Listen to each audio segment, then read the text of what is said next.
Wes, and it has been my blessing and joy to be in such high quality conversation with Brother Anthony Parker of Keeping It Honest. Make sure you never miss his show.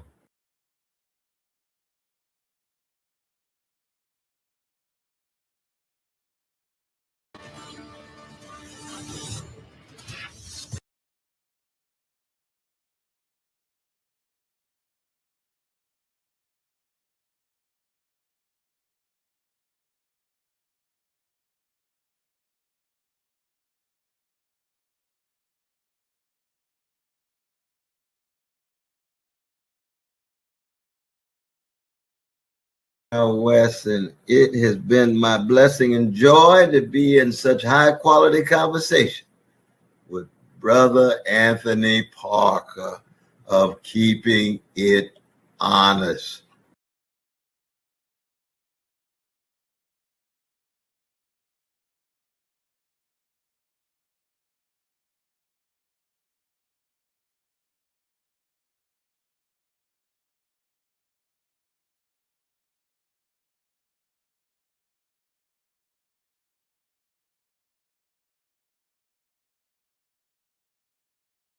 Wes, and it has been my blessing and joy to be in such high quality conversation with Brother Anthony Parker of Keeping It Honest.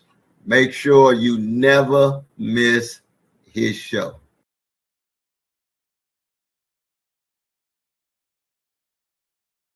Cornell West and with Brother.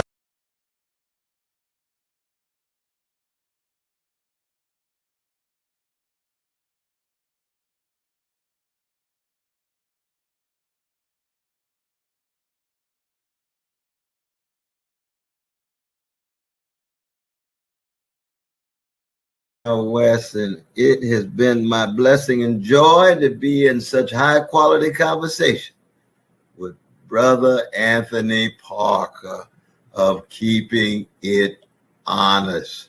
Make sure you never miss.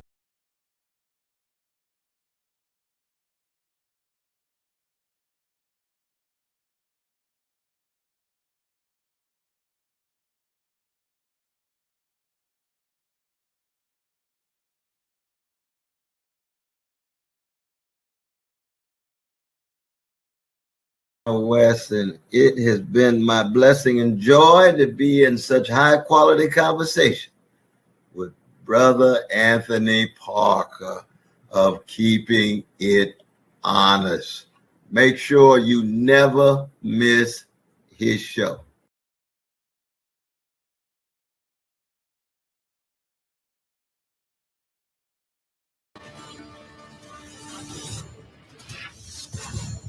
We're live from Georgia, a key battleground state in the race for the White House. In just moments, the current U.S. president will debate the former U.S. president as their party's presumptive nominees, a first in American history. We want to welcome our viewers in the United States and around the world to our studios in Atlanta. This is the CNN presidential debate. This debate is being produced by CNN and is coming to you live on CNN, CNN International, CNN.com, CNN Max, and CNN Espanol. This is a pivotal moment between President Joe Biden and former President Donald Trump in their rematch for the nation's highest office.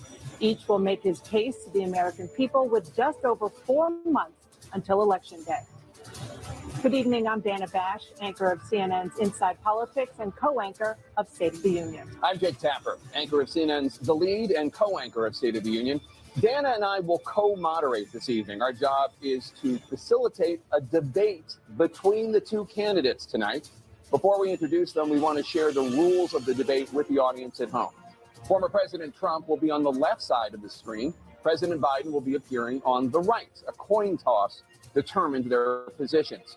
Each candidate will have 2 minutes to answer a question and 1 minute each for responses and rebuttals. An additional minute for follow-up, clarification, or response is at the moderator's discretion. When it's time for a candidate to speak, his microphone will be turned on and his opponent's microphone will be turned off. Should the candidate interrupt when his microphone is muted, he will be difficult to understand for viewers at home. At the end of the debate, each candidate will get 2 minutes for closing statements. There is no studio audience tonight. Pre-written notes, props, or contact with campaign staff are not permitted during the debate. By accepting our invitation to debate, both candidates and their campaigns agreed to accept these rules. Now, please welcome the 46th President of the United States, Joe Biden. How are you?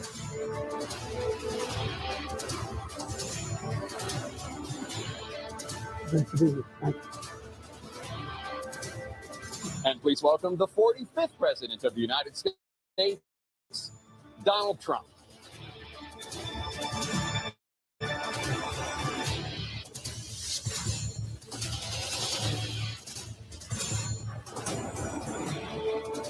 Gentlemen, thanks so much for being here. Let's begin the debate, and let's start with the issue that voters consistently say is their top concern, the economy.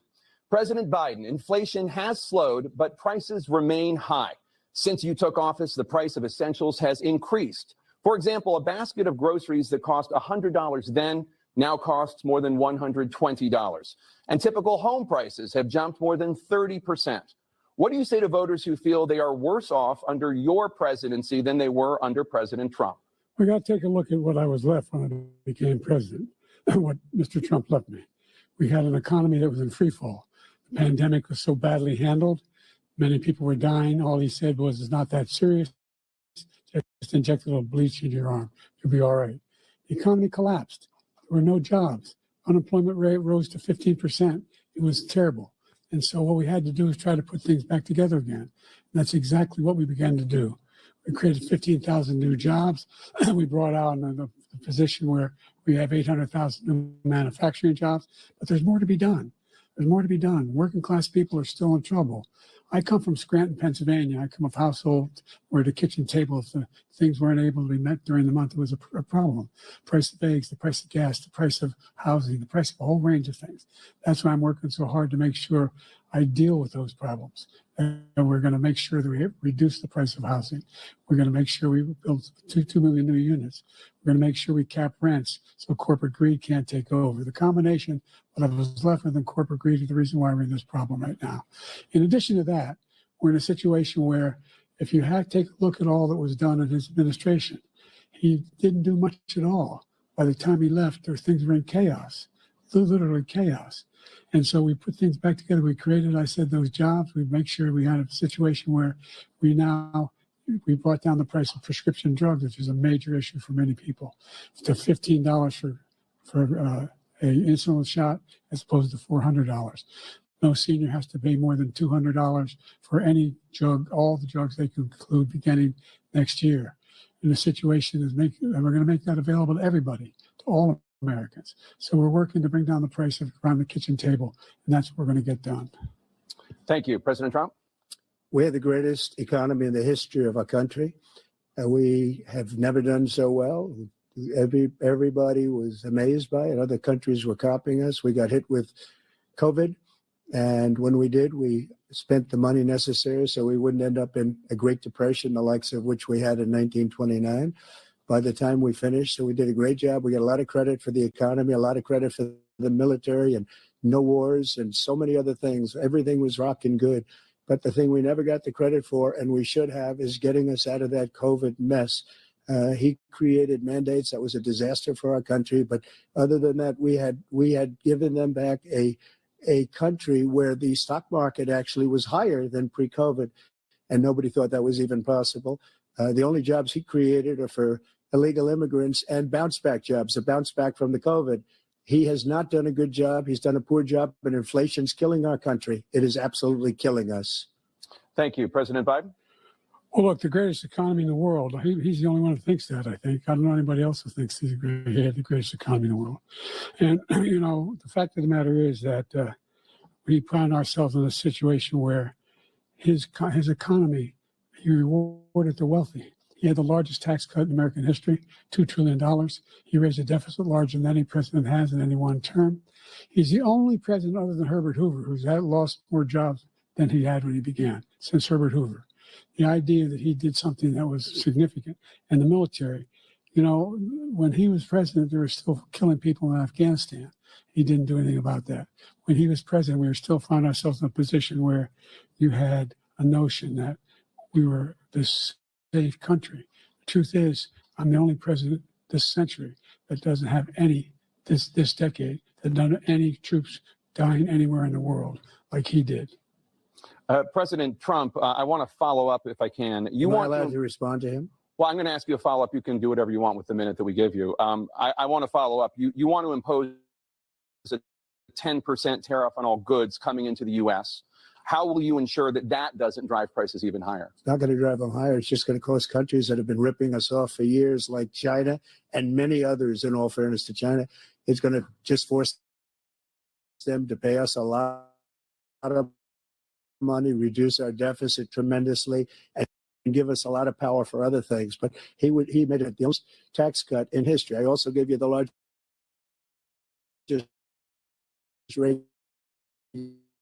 regulation cut in history. That's why we had all the jobs. And the jobs went down. And then he also said he inherited 9% inflation. No, he inherited almost no inflation, and it stayed that way for 14 months.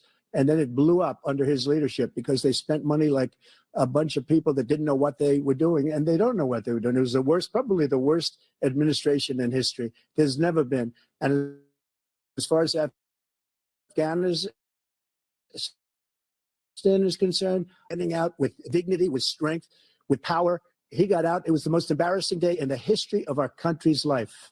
President Trump, over the last 8 years, under both of your administrations, the national debt soared to record highs. And according to a new nonpartisan analysis, President Trump, your administration approved $8.4 trillion in new debt. Well, so far, President Biden, you've approved $4.3 trillion in new debt. So, former President Trump, many of the tax cuts that you signed into law are set to expire next year. You want to extend them and go even further, you say. With the U.S. facing trillion-dollar deficits and record debt, why should top earners and corporations pay even less in taxes than they do now? Because the tax cuts spurred the greatest economy that we've ever seen just prior to COVID. And even after COVID, it was so strong that we were able to get through COVID much better than just about any other country. But we spurred, that tax spurred. Now, when we cut the taxes, as an example, the corporate tax was cut down to 21% from 39%, plus beyond that. We took in more revenue with much less tax, and companies were bringing back trillions of dollars back into our country. The country was going like never before, and we were ready to start paying down debt. We were ready to start using the liquid gold right under our feet, the oil and gas right under our feet. We were going to have something that nobody else has had. We got hit with COVID. We did a lot to fix it. I gave him an unbelievable situation with all of the therapeutics and all of the things that we came up with. We gave him something great. Remember, more people died under his administration, even though we had largely fixed it. More people died under his administration than our administration, and we were right in the middle of it, something which a lot of people don't like to talk about. But he had far more people dying in his administration. He did the mandate, which is a disaster, mandating it. The vaccine went out. He did a mandate on the vaccine, which is the thing that people most objected to about the vaccine. And he did a very poor job, just a very poor job. And I will tell you, not only poor there, but throughout the entire world, we're no longer respected as a country. They don't respect our leadership. They don't respect the United States anymore. We're like a third world nation between weaponization of his election, trying to go after his political opponent, all of the things he's done. We've become like a third world nation, and it's a shame. The damage he's done to our country. And I'd love to ask him, and will, why he allowed millions of people to come in here from prisons, jails, and mental institutions to come into our country and destroy our country. President Trump, we will get to immigration later in this block. President Biden, I want to give you an opportunity to respond to this question about the national debt. He had the largest national debt of any president in a 4-year period, number one. Number two, he got $2 trillion tax cut, benefited the very wealthy. What I'm going to do is fix the tax system. For example, we have 1,000 trillionaires in America. I mean, billionaires in America. And what's happening? they're in a situation where they, in fact, pay 8.2% in taxes. If they just paid 24%, 25%, either one of those numbers, they'd raise $500 billion, I should say, in a 10-year period. We'd be able to wipe out his debt. We'd be able to help make sure that all those things we need to do, child care, elder care, making sure that we continue to strengthen our healthcare system, making sure that we're able to make every single solitary person eligible for what I've been able to do with the COVID, with dealing with everything we have to do with, look, if we finally beat Medicare. Thank you, President Biden. President Trump? Well, he's right. He did beat Medicare. He beat it to death, and he's destroying Medicare because all of these people are coming in. They're putting them on Medicare. They're putting them on Social Security. They're going to destroy Social Security. This man is going to single-handedly destroy Social Security. These millions and millions of people coming in, they're trying to put them on Social Security. He will wipe out Social Security. He will wipe out Medicare. So he was right in the way he finished that sentence. And it's a shame. What's happened to our country in the last 4 years is not to be believed. Foreign countries, I'm friends with a lot of people, they cannot believe what happened to the United States of America. We're no longer respected. They don't like us. We give them everything they want, and they think we're stupid. They think we're very stupid people. What we're doing for other countries, and they do nothing for us. What this man has done is absolutely criminal. Thank you, President Trump. Dana? This is the first presidential election since the Supreme Court overturned Roe v. Wade. This morning, the court ruled on yet another abortion case, temporarily allowing emergency abortions to continue in Idaho, despite that state's restrictive ban. Former President Trump, you take credit for the decision to overturn Roe v. Wade, which returned the issue of abortion to the states. Correct. However, the federal government still plays a role in whether or not women have access to abortion pills. They're used in about 2/3 of all abortions. As president, would you block abortion medication?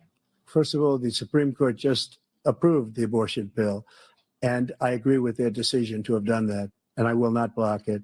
And if you look at this whole question that you're asking, complex, but not really complex. 51 years ago, you had Roe v. Wade, and everybody wanted to get it back to the states. Everybody, without exception. Democrats, Republicans, liberals, conservatives, everybody wanted it back. Religious leaders.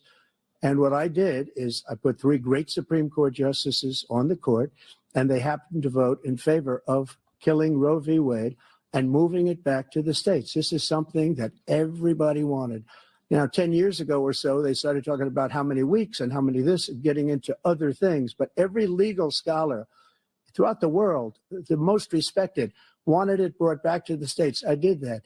Now the states are working it out. If you look at Ohio, it was a decision that was, an end result that was a little bit more liberal than you would have thought. Kansas, I would say the same thing. Texas is different. Florida is different.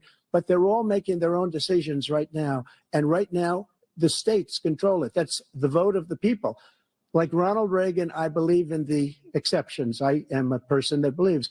And frankly, I think it's important to believe in the exceptions. Some people, you have to follow your heart. Some people don't believe in that. But I believe in the exceptions for rape, incest, and the life of the mother. I think it's very important. Some people don't. Follow your heart. But you have to get elected also. And because that has to do with other things. You got to get elected. The problem they have is they're radical because they will take the life of a child in the 8th month, the 9th month, and even after birth. After birth, if you look at the former governor of Virginia, he was willing to do this. He said, we'll put the baby aside and we'll determine what we do with the baby, meaning we'll kill the baby. What happened is we brought it back to the states, and the country is now coming together on this issue. It's been a great thing. Thank you. President Biden? It's been a terrible thing, what you've done. The fact is that the vast majority of constitutional scholars supported Roe when it was decided, supported Roe. And that's this idea that they're all against it is just ridiculous. And this is the guy who says the state should be able to have it. We're in a state where in 6 weeks, you don't even know whether you're pregnant or not, but you cannot see a doctor, have and have him decide on what your circumstances are, whether you need help. The idea that states are able to do this is a little like saying we're going to turn civil rights back to the states. Let each state have a different rule. Look, there's so many young women who have been, including a young woman who just was murdered, and he went to the funeral. The idea that she was murdered by an immigrant coming in, they talk about that. But here's the deal: there's a lot of young women who are being raped by their in-laws, by their spouses, brothers and sisters, it's just ridiculous, and they can do nothing about it. And they try to arrest them when they cross state lines. Thank you. There have been many young women murdered by the same people he allows to come across our border. We have a border that's the most dangerous place anywhere in the world, considered the most dangerous place anywhere in the world. And he opened it up, and these killers are coming into our country, and they are raping and killing women. And it's a terrible thing. As far as the abortion is concerned, it is now back with the states. The states are voting. In many cases, it's frankly a very liberal decision. In many cases, it's the opposite. But they're voting, and it's bringing it back to the vote of the people, which is what everybody wanted, including the founders, if they knew about this issue, which frankly they didn't. But they would have, everybody wanted it brought back. Ronald Reagan wanted it brought back. He wasn't able to get it. Everybody wanted it brought back, and many presidents had tried to get it back. I was the one to do it. And again, this gives it the vote of the people, and that's where they wanted it. Every legal scholar wanted it that way. Staying on the topic of abortion, President Biden, 7 states, I'll let you do that. This is the same topic. 7 states have no legal restrictions on how far into a pregnancy a woman can obtain an abortion. Do you support any legal limits on how late a woman should be able to terminate a pregnancy? I supported Roe v. Wade, which had 3 trimesters. The first time is between the woman and the doctor. Second time is between the doctor and an extreme situation. The third time is between the doctor, between the woman and the state. The idea that the politicians, that the founders wanted the politicians to be the ones making decisions about women's health is ridiculous. That's the last. No politician should be making that decision. A doctor should be making those decisions. That's how it should be run. That's what you're going to do. And if I'm elected, I'm going to restore Roe v. Wade. So that means he can take the life of the baby in the 9th month and even after birth, because some states, Democrat run, take it after birth. Again, the former governor of Virginia, put the baby down, then we decide what to do with it. So he's willing to, as we say, rip the baby out of the womb in the 9th month and kill the baby. Nobody wants that to happen, Democrat or Republican. Nobody wants it to happen. You're lying. That is simply not true. The Roe v. Wade does not provide for that. That's not the circumstance. Only if a woman's life is in danger, she's going to die. That's the only circumstance in which that can happen. But we are not for late-term abortion, period. Under Roe v. Wade, you have late-term abortion. You can do whatever you want, depending on the state. You can do whatever you want. We don't think that's a good thing. We think it's a radical thing. We think the Democrats are the radicals, not the Republicans. For 51 years, that was the law. 51 years, constitutional scholarship said it was the right way to go. 51 years, and it was taken away because this guy put very conservative members on the Supreme Court. He takes credit for taking it away. What's he going to do? What's he going to do, in fact, if the MAGA Republicans, he gets elected, and the MAGA Republicans control the Congress, and they pass a universal ban on abortion, period, across the board at 6 weeks or 7 or 8 or 10 weeks, something very, very conservative. Is he going to sign that bill? I'll veto it. He'll sign it. Thank you. Let's turn now to the issue of immigration and border security. President Biden, a record number of migrants have illegally crossed the southern border on your watch. Overwhelming border states and overburdening cities such as New York and Chicago, and in some cases causing real safety and security concerns. Given that, why should voters trust you to solve this crisis? Because we worked very hard to get a bipartisan agreement that not only changed all of that, it made sure that we are in a situation where you had no circumstance where they could come across the border with the number of border police there are now. We significantly increased the number of asylum officers, significantly. By the way, the Border Patrol endorsed my position. In addition to that, we found ourselves in a situation where when he was president, he was separating babies from their mothers, putting them in cages, making sure the families were separated. That's not the right way to go. What I've done since I've changed the law, what's happened? I've changed it in a way that now you're in a situation where there are 40% fewer people coming across the border illegally. That's better than when he left office. And I'm going to continue to move until we get the total ban on the total initiative relative to what we're going to do with more border patrol and more asylum officers. President Trump? I really don't know what he said at the end of that sentence. I don't think he knows what he said either. Look, we had the safest border in the history of our country. The border, all he had to do was leave it. All he had to do was leave it. He decided to open up our border, open up our country to people that are from prisons, people that are from mental institutions, insane asylum, terrorists. We have the largest number of terrorists coming into our country right now, all terrorists, all over the world, not just in South America, all over the world. They come from the Middle East, everywhere, all over the world, they're pouring in. And this guy just left it open. And he didn't need legislation because I didn't have legislation. I said, close the border. We had the safest border in history. In that final couple of months of my presidency, we had, according to Border Patrol, who is great, and by the way, who endorsed me for president, but I won't say that, but they endorsed me for president. Brandon, just speak to him. But look, we had the safest border in history. Now we have the worst border in history. There's never been anything like it. And people are dying all over the place, including the people that are coming up in Thank you, caravans. President Trump. President Biden? The only terrorist who's done anything crossing the border is one who came along and killed three, under his administration, killed an al-Qaeda person come in his administration, killed three American soldiers. That's the only terrorist that's there. I'm not saying that no terrorist ever got through, but the idea they're emptying their prisons, we're welcoming these people, that's simply not true. There's no data to support what he said. Once again, he's exaggerating, he's lying.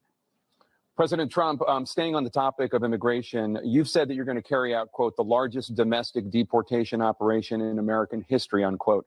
Does that mean that you will deport every undocumented immigrant in America, including those who have jobs, including those whose spouses are citizens, and including those who have lived here for decades? And if so, how will you do it? Just 1 second. He said we killed three people. The people we killed are al-Baghdadi and Soleimani, the two greatest terrorists, biggest terrorists anywhere in the world. And it had a huge impact on everything, not just border, on everything. He's the one that killed people with the bad water, including hundreds of thousands of people dying and also killing our citizens when they come in. We are living right now in a rat's nest. They're killing our people in New York, in California, in every state in the union because we don't have borders anymore. Every state is now a border. And because of his ridiculous, insane, and very stupid policies, people are coming in and they're killing our citizens at a level that we've never seen. We call it migrant crime. I call it Biden migrant crime. They're killing our citizens at a level that we've never seen before. And you're reading it like these three incredible young girls over the last few days. One of them, I just spoke to the mother, and he just had the funeral for this girl, 12 years old. This is horrible what's taken place. What's taken place in our country, we're literally an uncivilized country now. He doesn't want it to be. He just doesn't know. He opened the borders. Nobody's ever seen anything like.